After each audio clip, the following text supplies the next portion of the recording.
নমস্কাৰ মই ৰুবি স্বাগত জনাইছো মোৰ চেনেললৈ আশা কৰো আপোনালোক সকলো ভালে আছে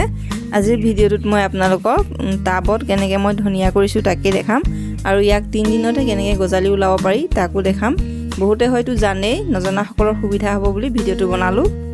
যি সকল লোক ফ্ল্যাট ভাড়া ঘৰ নাইবা গভৰ্ণমেণ্ট কোৱাৰ্টাৰত থাকে আৰু যি সকল লোকৰ খেতিৰ উপযোগী মাটি নাই তেওঁলোকেও মোৰ দৰে টাবতে ধনিয়া কৰিব পাৰে ধনিয়া গুটি গজিবলৈ যেহেতু বহুত সময় লয় গতিকে আজি ভিডিঅ'টোত মই আপোনালোকক ইয়াক সোনকালে কেনেকৈ গজাব পাৰি তাকে দেখাম ইয়াৰ বাবে প্ৰথমে আমি গুটিখিনি দুফালকে ফালি ল'ব লাগে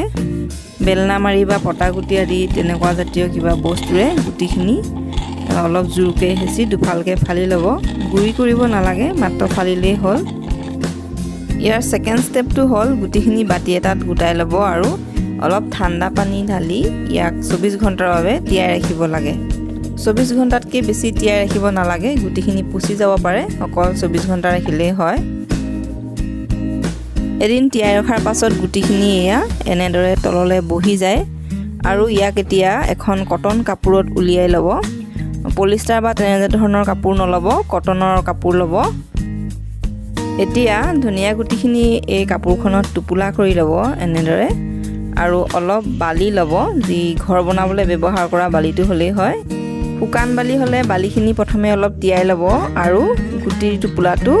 এনেদৰে বালিত পুতি ৰাখিব ইয়াক 3 দিনৰ বাবে এনেকৈ পুতি ৰাখিব লাগে তাতকৈ বেছি ৰাখিব নালাগে এতিয়া মই ইয়াত অলপ পানী দিম আৰু এই 3 দিনত ইয়াক মই পানী নিদিওঁ ইয়াক ছাঁ পৰা ঠাইত ৰাখি দিম আৰু 3 দিনৰ পিছত মই আপোনালোকক খুলি দেখাম ইয়াত গজালি আহিছে নে নাই এই টুপুলাটো ইয়াত ৰখা আজি 3 দিন হৈ গ'ল গতিকে ইয়াক আজি মই খুলি চাওঁ কিমান গজালি আহিল এয়া চাওক ইমান ধুনীয়াকৈ গজালি ওলাই আছে এনেদৰে বেছি দিন ৰাখি দিলে ইয়াৰ গজালিবোৰ কাপোৰখনত সোমাই যায় আৰু গুটিখিনি পিছত নগজা হয় উলিয়াই আনিলে তাৰ পৰা গতিকে ইয়াক আমি এতিয়া সিঁচি দিব পাৰিম ইয়াক সিঁচিবৰ বাবে মই মাটিৰ লগত শুকান গোবৰ আৰু অলপ কেঁচুসাৰ মিলাই লৈছোঁ আৰু এতিয়া গুটিখিনি এনেদৰে সিঁচি ল'ব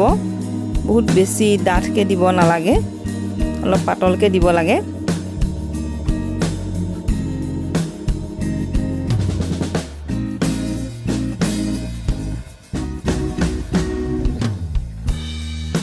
গুটিখিনি সিঁচি হোৱাৰ পিছত